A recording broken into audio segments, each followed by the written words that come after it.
Hello, welcome back to Achu's nano world. എന്തൊക്കെയുണ്ട് വിശേഷം? എല്ലാവരും സുഖമായിട്ടിരിക്കുകയല്ലേ?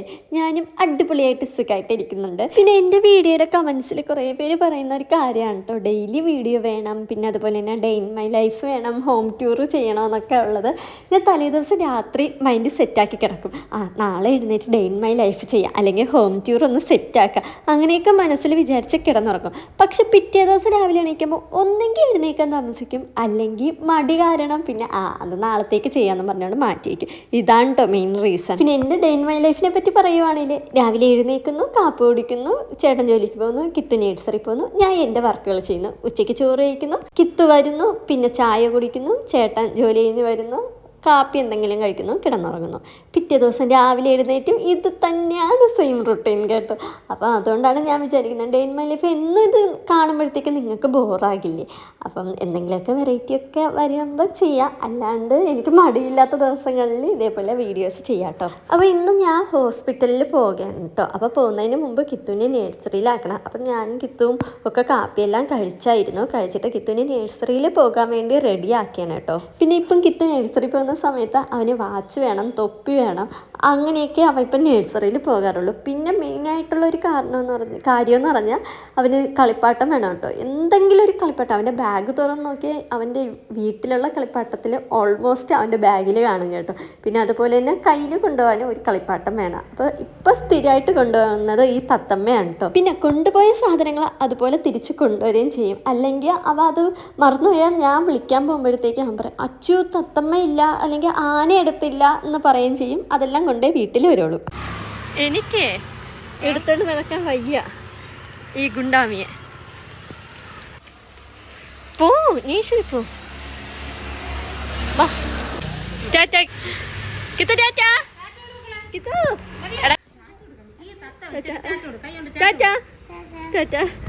അങ്ങനെ കിത്തുവിനെ നേഴ്സറിയിലാക്കിയിട്ട് ഇനി നമുക്ക് ഹോസ്പിറ്റലിൽ പോകണം കേട്ടോ. അപ്പം ഹോസ്പിറ്റലിൽ പോകുന്നതിന് തൊട്ട് മുമ്പ് എന്തെങ്കിലും ഒന്ന് കഴിച്ചിട്ട് പോകാമെന്ന് വിചാരിച്ചു. അങ്ങനെ 2 പഴവും എടുത്ത് ഒരു ആപ്പിളും എടുത്തായിരുന്നു. പഴം ഇങ്ങനെ ബട്ടറിലൊക്കെ മുക്കി കഴിക്കാൻ എനിക്ക് ഭയങ്കര ഇഷ്ടമാണ് കേട്ടോ. അപ്പോൾ അങ്ങനെയാണ് കഴിച്ചിട്ട് പോണത്.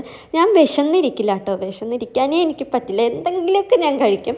എന്നെ കാണുമ്പോൾ എല്ലാവരും ചേട്ടനോട് പറയും കേട്ടോ, ഇവർക്ക് എന്താ ഒന്നും ഫുഡൊന്നും കൊടുക്കൂലേന്ന്. കാരണം ഞാൻ മെലിഞ്ഞിരിക്കുന്നതുകൊണ്ട്. ഇപ്പം എല്ലാവർക്കും മനസ്സിലായെന്ന് തോന്നുന്നു, ഞാൻ നന്നായിട്ട് ഫുഡ് കഴിക്കും. പക്ഷേ എൻ്റെ ദേഹത്ത് കാണാത്തത് എന്തെന്ന് എനിക്കറിഞ്ഞൂടാ. അങ്ങനെ നമ്മൾ ഫുഡെല്ലാം കഴിച്ചിട്ട് ഞാൻ ഹോസ്പിറ്റലിൽ പോവുകയാണ്. അപ്പോൾ പോകുന്ന വഴി ഈ ഒരു ബോർഡ് ഒരു കസ്റ്റമറിന് കൊടുക്കണമായിരുന്നു. അങ്ങനെ കസ്റ്റമറിനും കൊടുത്തിട്ട് ഞാൻ അച്ഛൻ്റെ കൂടെയാണ് കേട്ടോ തമ്പാനൂർ വരെ അച്ഛൻ്റെ കൂടെ പോയിട്ട് പിന്നെ അവിടെ നിന്ന് അനിയത്തിയുടെ കൂടെയാണ് ഞാൻ ഹോസ്പിറ്റലിൽ പോകുന്നത്. ഇനി ഞാൻ ഹോസ്പിറ്റലിൽ പോണ കഥ പറയാം. ഇപ്പോൾ കുറച്ച് ദിവസമായിട്ട് എനിക്ക് നന്നായിട്ട് ശ്വസിക്കാൻ പറ്റില്ല, അതുപോലെ തന്നെ ഉറങ്ങാൻ പറ്റില്ല. ചുമ്മാ ഇരിക്കുമ്പോൾ അങ്ങ് തുമ്മാൻ തുടങ്ങിയാൽ തുമ്മി കണ്ണ് ചെറുതാവും, കണ്ണിൽ കൂടെ വെള്ളം വരും. അങ്ങനത്തെയൊക്കെ കുറച്ച് പ്രശ്നങ്ങളാണ് കേട്ടോ. അതുകൊണ്ട് വിചാരിച്ച് എന്തായാലും ഹോസ്പിറ്റലിൽ കൊണ്ടുപോയി കാണിക്കാം. ഞാൻ ഇത് കഴിഞ്ഞ വർഷം ഈ ഹോസ്പിറ്റലിലായിരുന്നു കേട്ടോ കാണിച്ചത്. അപ്പോൾ അവർ കണ്ടിന്യൂസ് ആയിട്ട് മരുന്ന് അടിക്കാൻ പറഞ്ഞതാണ്. പക്ഷേ ഞാൻ കുറഞ്ഞപ്പോഴത്തേക്കും മരുന്ന് പിന്നെ നിർത്തിയതാണ് കേട്ടോ. എൻ്റെ വീണ്ടും ഇപ്പം കൂടിയപ്പം വീണ്ടും ഈ ഹോസ്പിറ്റലിൽ പോയി കാണിക്കുകയാണ്. അങ്ങനെ എക്സ്റേ ഒക്കെ എടുത്തപ്പോഴാണ് പറഞ്ഞത് മൂക്കിന് ചെറിയൊരു വളവുണ്ട്. ഈ വളവ് ജന്മനെ വന്നതാണ് കേട്ടോ. എനിക്ക് തോന്നുന്നു ഞാൻ കുഞ്ഞായിരുന്ന സമയത്ത് അമ്മ എൻ്റെ മൂക്ക് നന്നാവാൻ വേണ്ടി ഇങ്ങനെ പിടിച്ച് അതിനി വളഞ്ഞതാണോ എന്ന് എനിക്കറിയില്ല. അപ്പോൾ ഡോക്ടർ പറഞ്ഞായിരുന്നു മരുന്ന് കണ്ടിന്യൂസ് ആയിട്ട് അടിക്കണം, അത് നിർത്തലേന്ന് പറഞ്ഞിട്ടുണ്ട്. അപ്പോൾ ഇനി എന്തായാലും കണ്ടിന്യൂസ് ആയിട്ട് ഈ മരുന്ന് സ്പ്രേ ചെയ്തേ പറ്റൂ. ഇനി സ്പ്രേ ചെയ്തില്ലെങ്കിൽ ഡോക്ടർക്കൊന്നുമില്ലെങ്കിലും എൻ്റെ ശ്രീതട്ടനെ കൊല്ലും കേട്ടോ. അങ്ങനെ മരുന്ന് വാങ്ങാൻ വേണ്ടി ഞാൻ മെഡിക്കൽ കോളേജിലുള്ള ഒരു ഫാർമസിയിലാണ് കേട്ടോ പോയത്. അങ്ങനെ മരുന്നും വാങ്ങിച്ച് ക്രാഫ്റ്റിൻ്റെ സാധനങ്ങൾ വാങ്ങാൻ അൽഹിബയിലും പോയിട്ട് നമ്മളൊരു ജ്യൂസ് കുടിക്കാൻ വേണ്ടി പോവുകയാണ്. ബാവയ്ക്ക് ബദാം ഷേക്ക് മതി എന്ന് പറഞ്ഞതുകൊണ്ട് പിന്നെ ഞാനും വേറെ ഒന്നും നോക്കിയില്ല. നമ്മൾ രണ്ടുപേരും ഒരു ബദാം ഷേക്കും പിന്നെ അതുപോലെ തന്നെ പപ്സും പറഞ്ഞിട്ടുണ്ടായിരുന്നു. അങ്ങനെ പപ്സ് കൊണ്ടുവന്നപ്പോഴത്തേക്കും വീട്ടിൽ നിന്ന് കൊണ്ടുവന്ന രീതിയിലാണ് കേട്ടോ അവൾ ടൊമാറ്റോ സോസ് ആ പാത്രത്തിലേക്ക് ഒഴിച്ചത്. അങ്ങനെ നമ്മൾ രണ്ടുപേരും കൂടെ ഒരു ബദാം ഷേക്കും കുടിച്ചിട്ട് പിന്നെ രാമചന്ദ്രനിൽ പോവുകയാണ് കേട്ടോ. അവിടെ പോയിട്ട് കിത്തുവിന് ഒരു തൊപ്പി വാങ്ങണം, പിന്നെ ഒരു കുഞ്ഞാവയെ കാണാൻ വേണ്ടി ആ കുഞ്ഞാവയ്ക്കുള്ള കുറച്ച് സാധനങ്ങളും മേടിക്കണമായിരുന്നു. അങ്ങനെ അത് നമ്മൾ രാമചന്ദ്രൻ നിന്നാണ് കേട്ടോ മേടിക്കുന്നത്. ഈ ഒരു സെക്ഷനിൽ പോകുമ്പോൾ എന്ത് മണമെന്ന് അറിയുമ്പോൾ നമ്മൾ കുഞ്ഞു ബേബീസിൻ്റെയൊക്കെ അടുത്തൊക്കെ പോകുമ്പോൾ ഒരു പ്രത്യേക ഒരു മണം ഉണ്ടല്ലോ, ആ ഒരു മണമാണ് കേട്ടോ ഈ ഒരു സെക്ഷൻ മൊത്തം. അങ്ങനെ സാധനങ്ങളൊക്കെ മേടിച്ചുകൊണ്ട് നമ്മളങ്ങനെ വീട്ടിലോട്ട് പോവുകയാണ്. തായ്ക്കൊയ്യൊന്നും ഞാൻ വാങ്ങിച്ചില്ല. പൂമ്പാറ്റ തരാം, ഇങ്ങ ബാ. ഹായ്, ഇതാര് വാങ്ങി തന്ന?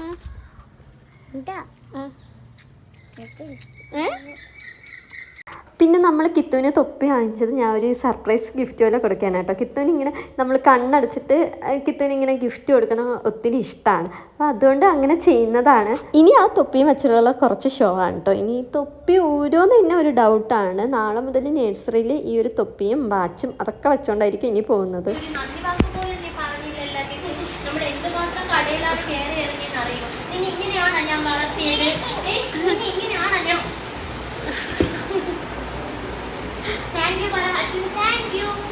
Kithu thank U.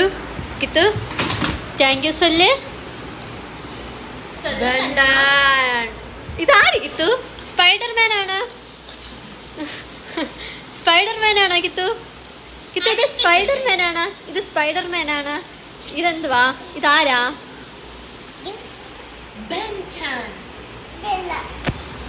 അതല്ല, ബെൻഡൻ.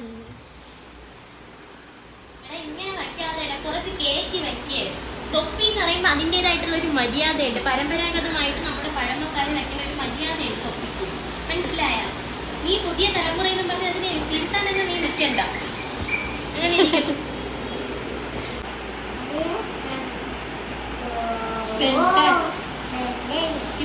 കിത്തുവിന്റെ അച്ഛന്റെ പേരെന്തോന്ന്?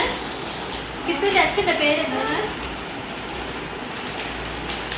അങ്ങനെ ചായയൊക്കെ കുടിച്ചതിന് ശേഷം കുളിക്കാൻ പോവുകയാണ്. അപ്പോൾ കുളിക്കുന്നതിന് തൊട്ട് മുമ്പ് ഒരു ഓയിൽ മസാജ് ചെയ്യുന്നത് നല്ലതാണ് കേട്ടോ, മുടി നന്നായിട്ട് വളരാൻ വേണ്ടി.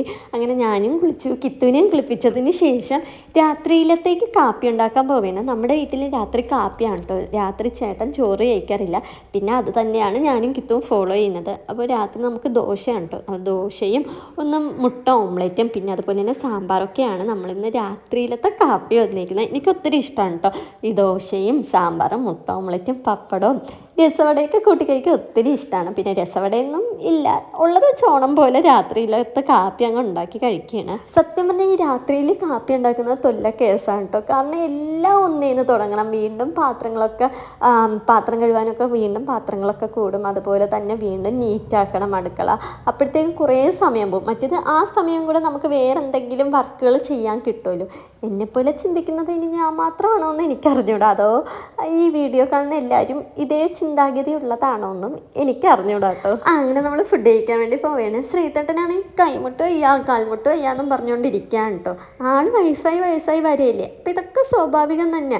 വാർദ്ധക്യത്തിലോട്ട് കാലി നീട്ടിയിരിക്കുകയല്ലേ. ദൈവമേ, ഇനി കുറച്ച് ദിവസം കഴിയുമ്പോൾ ഞാനും ഇതുപോലെയൊക്കെ പറഞ്ഞുകൊണ്ടിരിക്കുമല്ലോ. അപ്പോൾ നമ്മൾ ഫുഡെല്ലാം കഴിച്ചിട്ട് ഞാൻ ഇനി ഒരു ഗ്ലാസ് പാലും കൂടെ കുടിക്കുകയാണ്. എന്നിട്ട് കിടന്നുറങ്ങാൻ പോവുകയാണ്. അപ്പോൾ നിങ്ങൾക്ക് എൻ്റെ വീഡിയോ ഇഷ്ടമായെങ്കിൽ എൻ്റെ ചാനൽ ഒന്ന് സബ്സ്ക്രൈബ് ചെയ്ത് ഒന്ന് ലൈക്ക് ചെയ്തിട്ട് പോണേ. അപ്പോൾ ഈ വീഡിയോ ഇത്രയുള്ളൂ. Thank U.